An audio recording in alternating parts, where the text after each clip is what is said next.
Hello, everyone. Welcome to ReachIvy's webinar series, Know Your Top Colleges. ReachIvy is a premium education and careers advisory. I'm Grishma Nanavaty, lead counselor at ReachIvy, and with me today I have Kim Killingsworth, who is Director of International Recruiting and Relations at Vanderbilt's Owen Graduate School of Management. Kim oversees all international recruitment and admissions for the MBA program, as well as institutional relations outside the US. Her career in international higher education is focused on graduate admissions, including 10 years in MBA admissions between Vanderbilt and Cornell University. Thank you so much for joining us today, Kim. You're welcome. Thank you for inviting me. I appreciate it. Great. So, Kim, I'm going to get right on with the questions and get started with them right away. Right. I know that Vanderbilt favors a collaborative over a competitive environment, and Owen also looks to provide a world-class business education on a personal scale. So Yes. Could you start with maybe sharing us a little bit of background about both Vanderbilt University and the Owen Graduate School of Management? Right. Vanderbilt University goes back to the 1800s, and it was founded as an institution which would provide opportunity to all in this area. And it was founded by Commodore Vanderbilt, one of the major families that helped industrialize the U.S. And it is a private research institution of about 13,000 students, equally divided between undergrad and graduate. There are many different departments and schools here at Vanderbilt, and one of the benefits of doing the MBA here is that we subscribe to the One Vanderbilt policy, where we encourage MBA students to take classes outside of Owen at any other school or department at Vanderbilt. So for example, if a student wanted to take an M&A course at the law school, we would encourage and facilitate that, and we don't charge anything different as far as tuition. It's included in the cost of the MBA.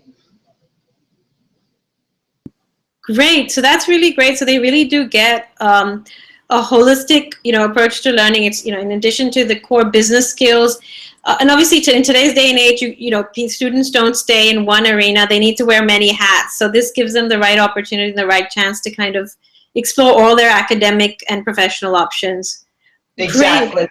And Vanderbilt also has a brand new innovation center where we encourage students to interact with students and faculty from other departments throughout Vanderbilt. So engineering, computer science, it's great for the students who are focused on entrepreneurship. Great, and that's going to be one of the questions I'll be talking to you about a little later in the call as well. Okay. Could we now maybe shift our focus specifically to the MBA program at Owen? I know you have career-focused specialization, immersion learning, and a 7-week modular calendar, and especially I know the leadership development program is huge. So perhaps could you maybe talk through us a little bit about the whole program you have in place?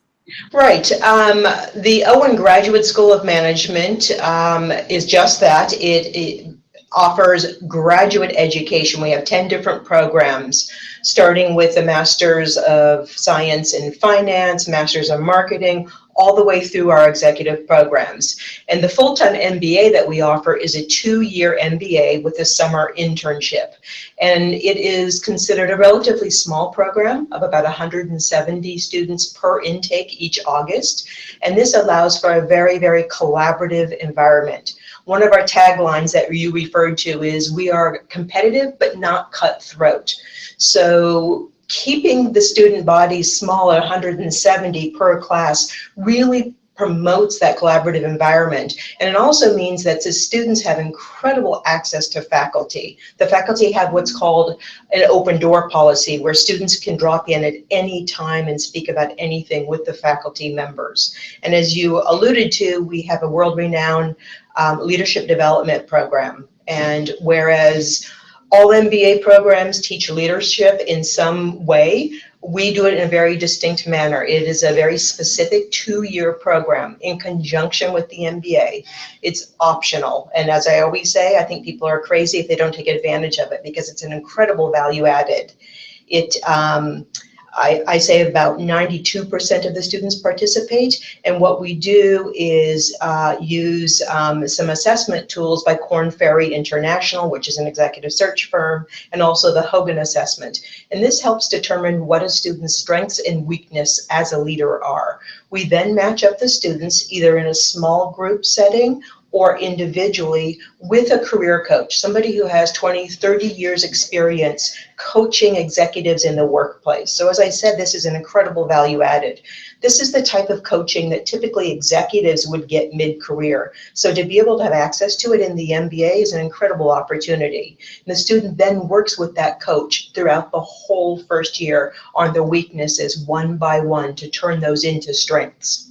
So it really is an incredible opportunity. You also alluded to our modular system, which means that we break semesters into 2 mods. So classes are only 7 weeks long. So they're very, very intensive. And it also means this gives the students the opportunity to be able to select more electives and to start taking electives as soon as Mod 2. So the second half of the first semester, students are already taking their first elective. And by the time they finish the first year, they've taken 6 electives. So this means when they go to their summer internship, they've already developed an expertise in an area, and that really gives them the leg up in the internship.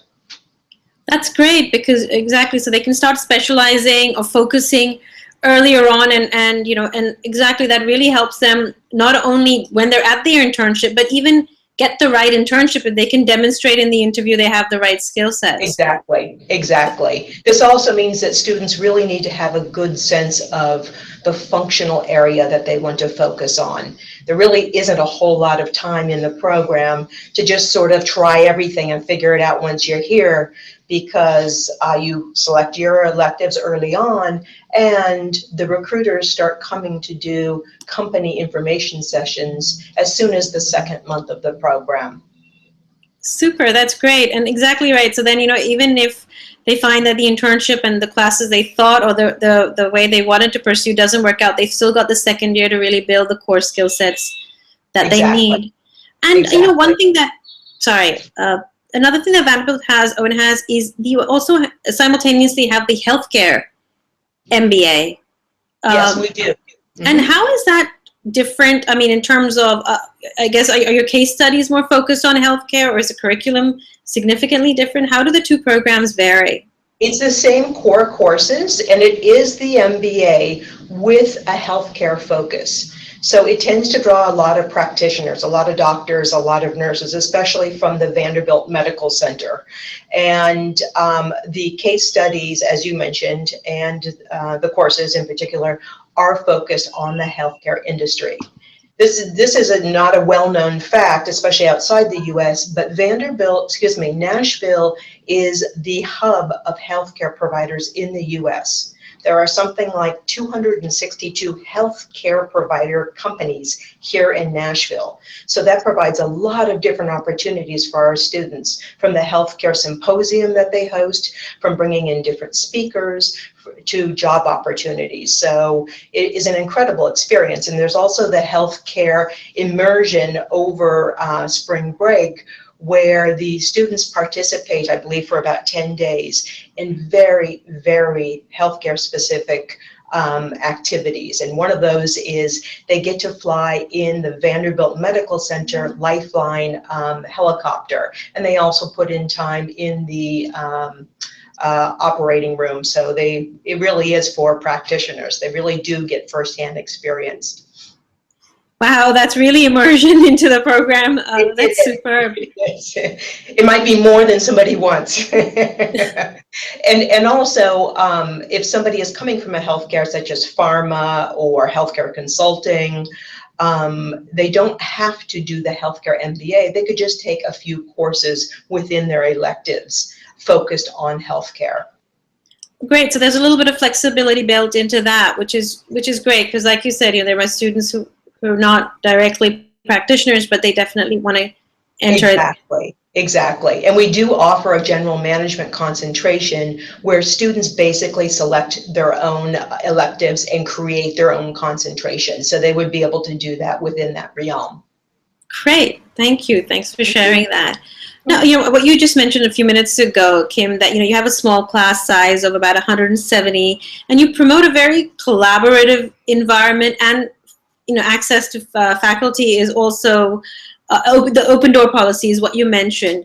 So, Right. so what's a classic day like? Could you maybe talk to us about, what does a regular MBA student go through in a day, or how do they interact with each other, or maybe a couple of classes or professors that are popular on campus? What is a typical day like? Well, I polled a lot of my Indian students and recent alumni to get their input because, of course, they have much better experience with that than I do.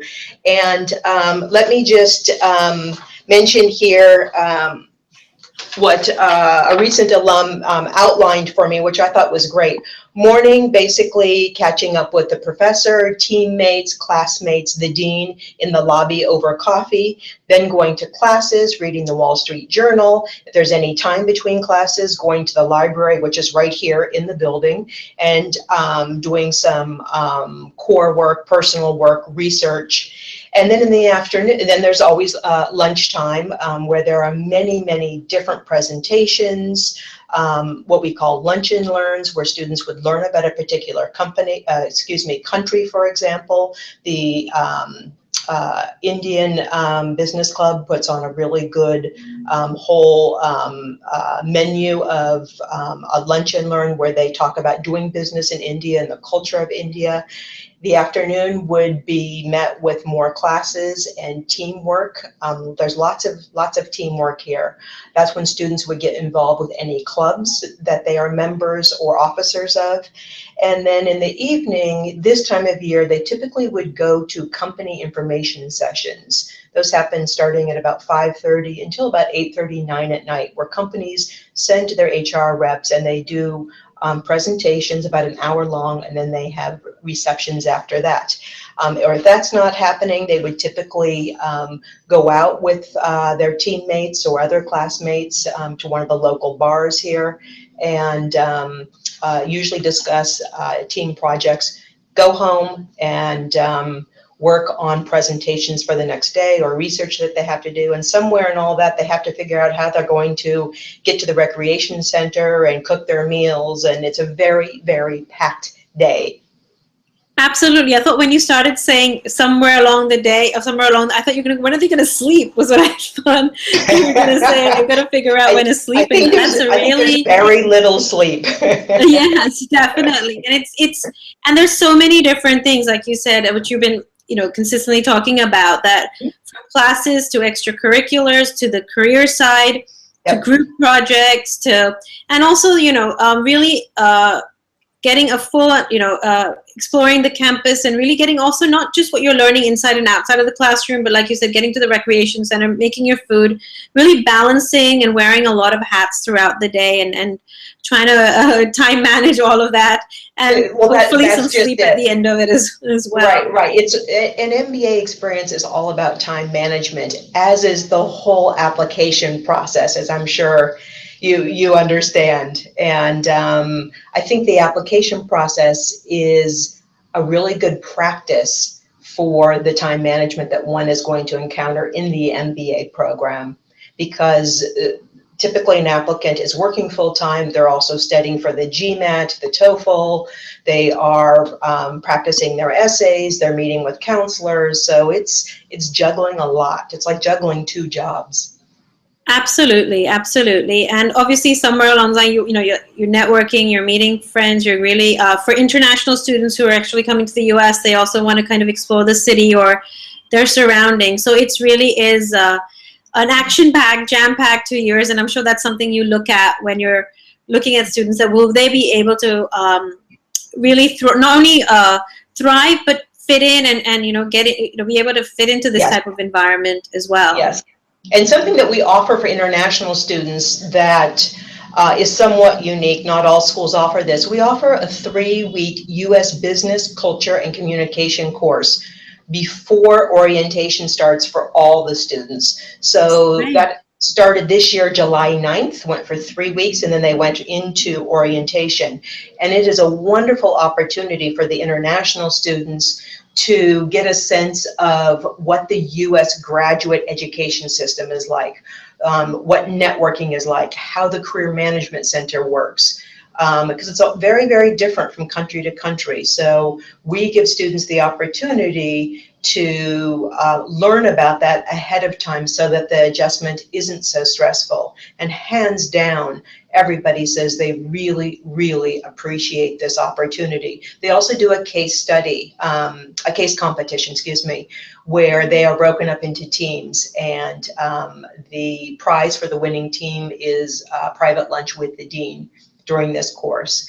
So it's a wonderful opportunity for the international students to transition in an easy way into the U.S. Educational system. Oh, that's great. Yeah, because initially it can be a little overwhelming, no matter how often you may have even visited the U.S. But obviously, getting into an academic setting after such a long gap, it can be. So that's superb that you have that immersion program for them to kind of get their bearings before everything starts getting really busy. Right.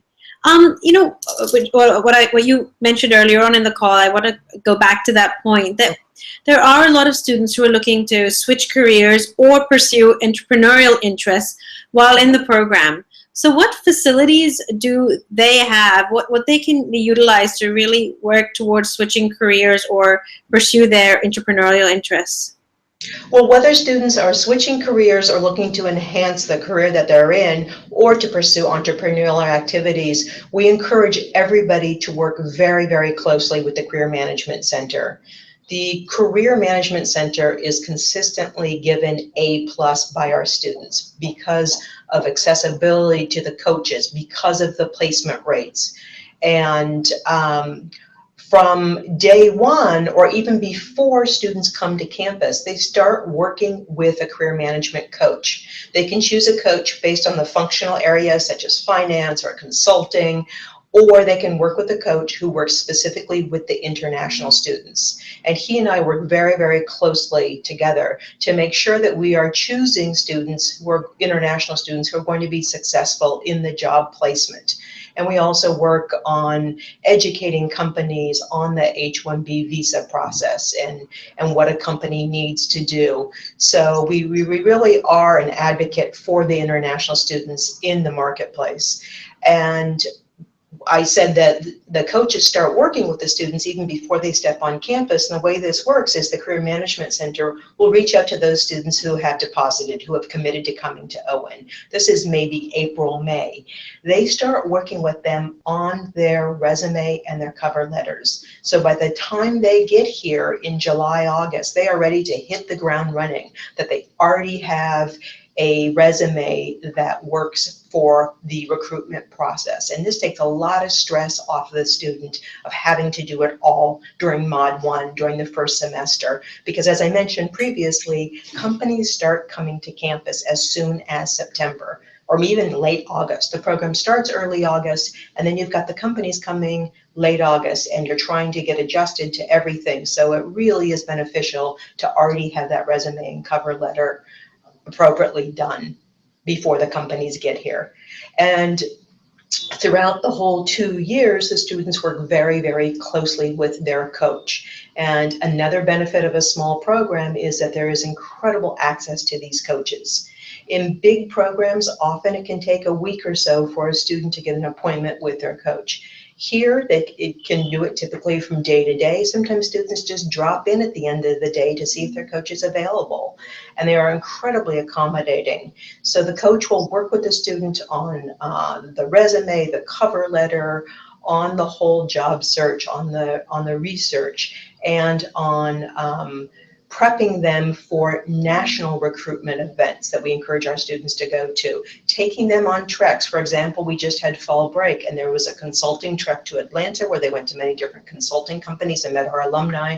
There was Week on Wall Street where they went to the banks. There was a brand week where companies came here to Owen. I mentioned previously the healthcare symposium. So there are all these different recruitment opportunities, as well as the companies that come to campus to do information sessions and then to return to conduct interviews. Great, great. So they really, the coaches are a great resource for the students. Incredible, incredible. And, yeah, and from all avenues, from not just helping you build your resume or interview, but actually also giving you, informing you about opportunities they have to go and meet the recruiters and everything. So great, that's Exactly. great to know.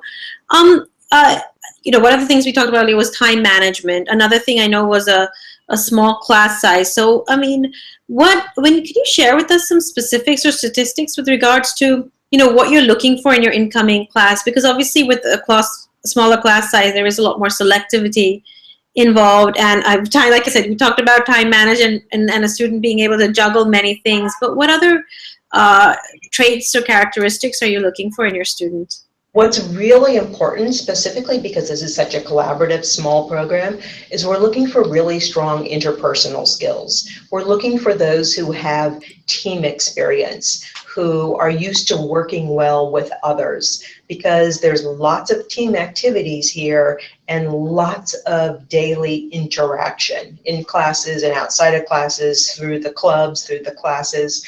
We're looking for those with strong communication skills and those who really want to contribute about their culture, about their business experience, and all different life experiences, because everybody contributes. That's the beauty of an MBA. It's not just about what one learns in books or from the professor. It's about the students contributing in the classroom. And very, very important that a student is going to speak up and is going to contribute and have a team mentality. We're also looking for a good cultural fit, and people often ask me what that means. It is what the environment is like here and if one would fit in.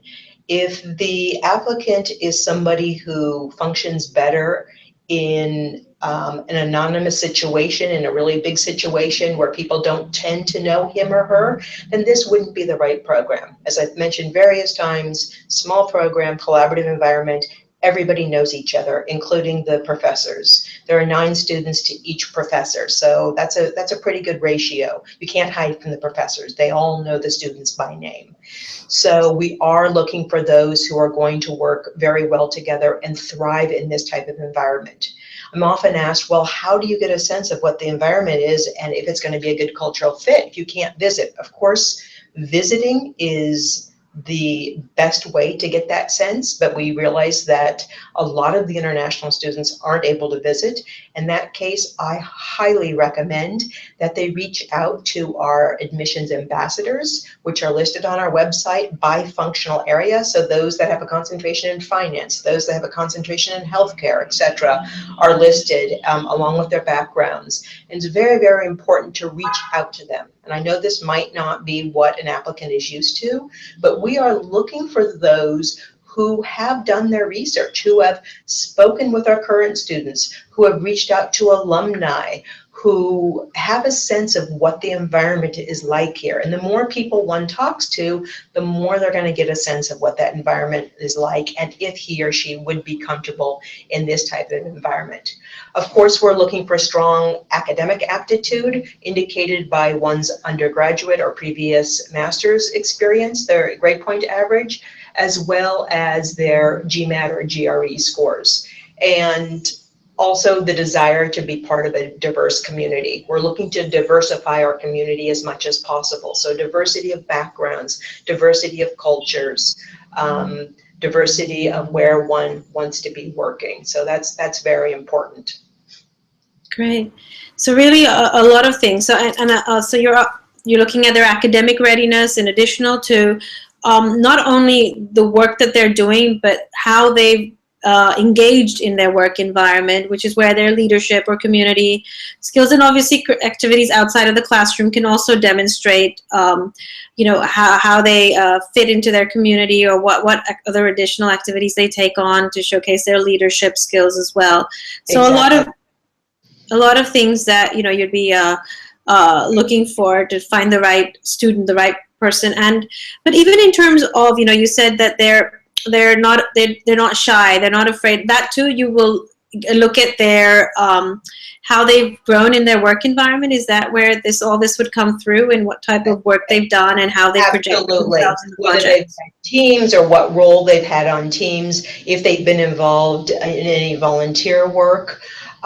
This isn't just about how well one is going to do academically in the program. It is about how one presents her or himself in front of recruiters. So admissions officers are constantly looking at that. I look for that in every interaction I have with applicants. If they send me a poorly written, sloppy email, I take note of that, because that indicates to me that they didn't, bother to even clean it up for me, and it could indicate potential future activity. So every interaction they have with us is very, very important. And because ultimately it's all about job placement. It's not just about the academics and how well one does in the program. It's about getting that dream job.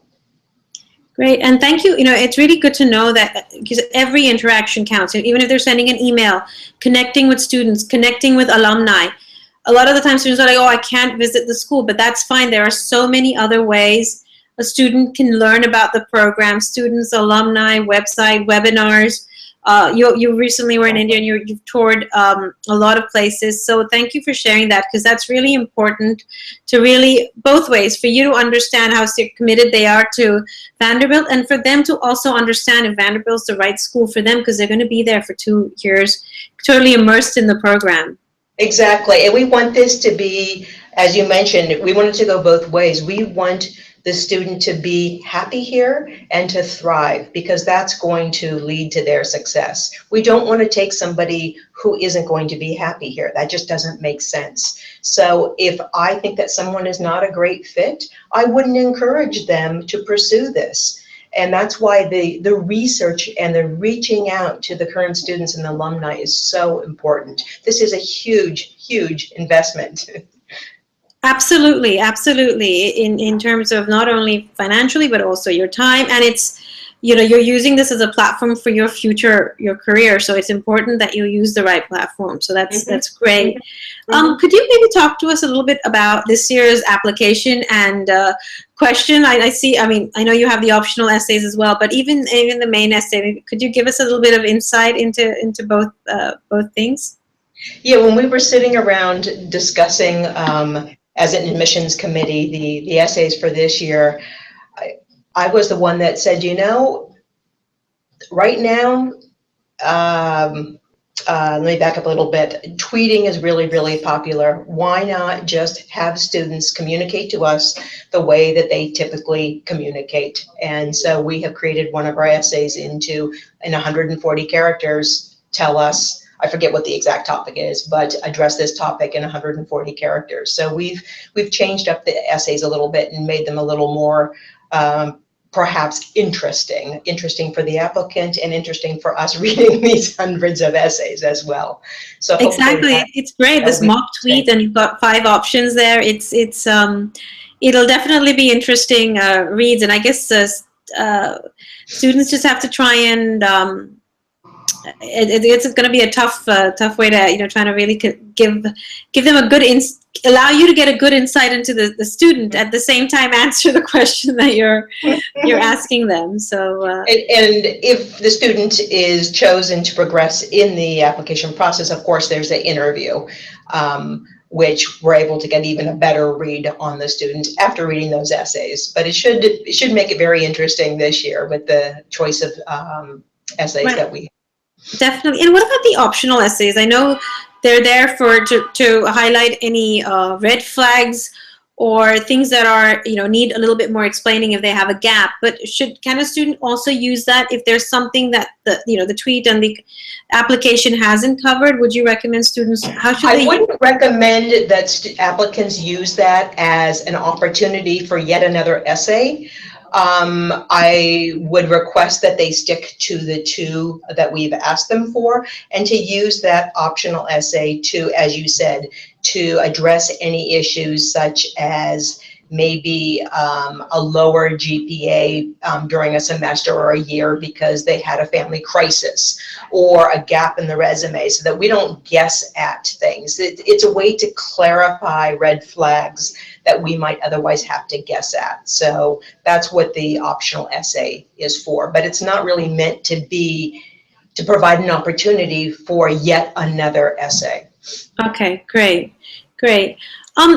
Kim, every year we get students who applied on their own previously and are now looking to reapply through ReachIvy, but they're very committed to Vanderbilt.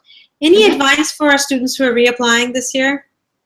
I would recommend that reapplicants definitely update their resume with any accomplishments that they have achieved in the last year, and that they address how they have strengthened their application since last year. It does not bode well when somebody is applying and they write to me a day before the deadline and they want me to give them advice based on their application from last year. At that point, it's too late. So reapplicants really should be very introspective and to try to figure out where they fell short in the past application and to address that. Okay, great. So again, a lot of introspection. And I guess one of the best ways for students to really know is understand the ethos of the school they're applying to. If they reach out to students, talk to, they'll understand, and obviously listening to webinars like this, what Owen is looking for, and then subsequently be able to see what gaps they have and what needs to be filled. Exactly. It doesn't work when they just write to me and they expect me to tell them where they fell short. They really need to be introspective and to put some thought into it. Super, great. As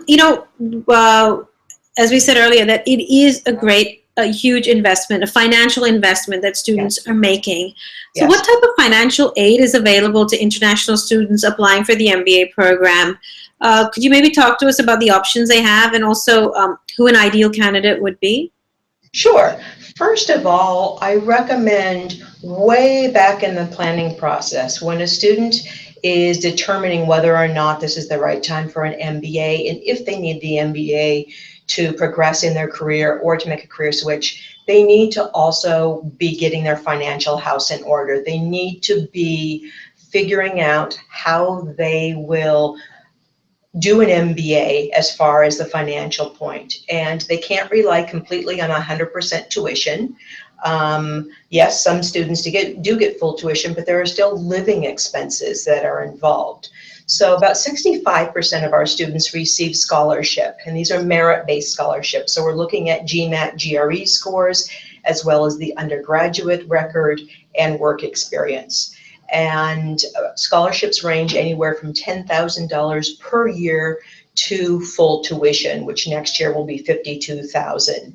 And there are a whole range of scholarships. There are scholarships, diversity scholarships. There are scholarships for women. We belong to the Forte Foundation, which is a program that supports women in the MBA. And student applicants don't need to do anything extra as far as applying for scholarship. All admitted candidates are automatically assessed for scholarship, and when an applicant is admitted, we let them know if they receive scholarship or not, and the amount. And we also offer Prodigy Loan, which is a loan company that, or a loan organization that provides loans to internationals, which does not require a U.S. cosigner. So this has been very popular as well, and hopefully we'll be having a second option for another loan company for this coming year. Great. So students are automatically eligible when they apply. So that's good to know that there's no additional documents or anything that they need to do in addition to just applying to Vanderbilt. Super. Right.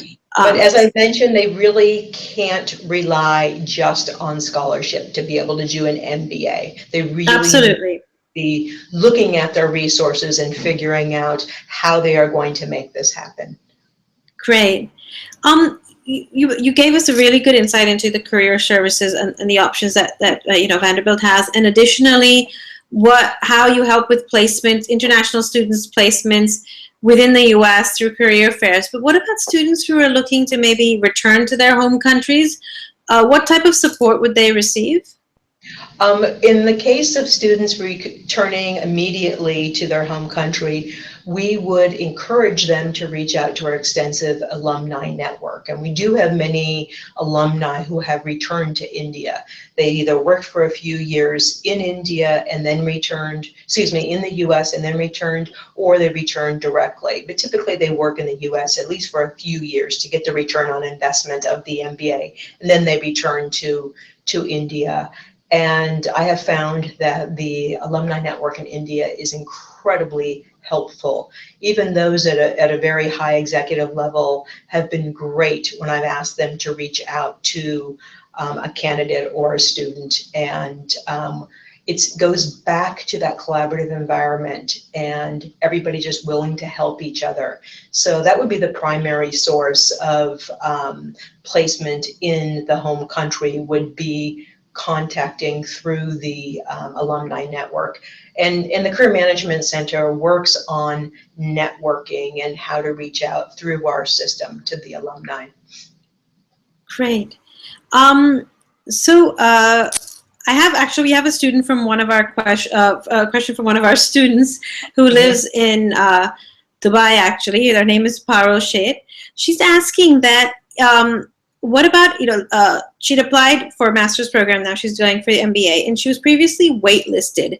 Any advice for students who are applying this year for the MBA program, and perhaps they might be waitlisted at Vanderbilt? Any thoughts or suggestions on what they should be doing if that happens to them?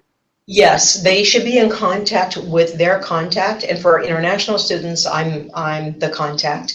And again, they should be introspective about where they may have fallen short, and we will enter into a conversation, and I will let them know what they could do to strengthen their application while they're on the wait list. And they really should maintain contact and let me know whether or not they are interested in staying on the wait list, and if they have other offers that are pending. And it's a two-way conversation throughout the process, but it really needs to be fluid. When I don't hear from somebody, to me that means they really aren't that interested in us. So it needs to be, a conversation.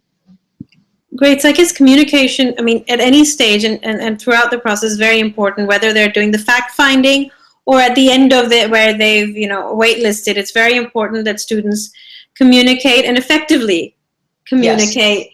where they stand. So thank you. Thanks. Really good to know that. My last question to you, Kim, is that if you had one piece of advice to give our students who are interested in applying to the MBA program, what would it be? To be very, very thorough in one's research about programs, in reaching out to students and alumni, and to be very, very truthful about introspection, to see what their values are and in what type of environment they would thrive, and to not just rely on rankings, because rankings all rank different factors. And ultimately what it comes down to is the right fit, the right environment for the applicant, and how are they going to be the happiest and the most successful. Thank you. That's absolutely true. Fit, you took the words out of my mouth. Fit is absolutely a very important factor, because like you said, if you have a small class size and they're a little shy, they're not really going to maximize the opportunities that they have, or if they don't want to specialize, or they want a general, more broad-based, it's really important they learn about the program thoroughly and see how they fit in based on not only their background, but where they want to be in the future as well. So thank you so much. It's really important for our students to know, and not just this, all the lovely insight you've given us throughout the conversation today. It was really great to learn so much more about Owen and Vanderbilt and the type of students that you're looking for the MBA program. So thank you so much for sharing everything with us today, Kim. It was really a pleasure hosting you today. Thank you for the opportunity, and I'm impressed at all the research you've done on us. Thank you. Thank you so much, Kim.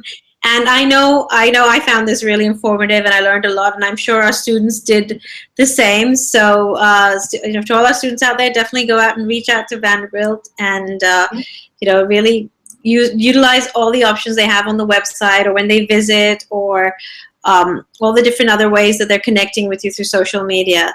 And also, please do subscribe to our ReachIvy channel to get more information on your top colleges. If you have any questions, or please email us at help@reachivy.com, or log on to www.reachivy.com and submit a query. Thank you so much, Kim, and we look forward to hearing back from you very soon. Thank you. Great. Thank you. Bye-bye. Thanks. Bye.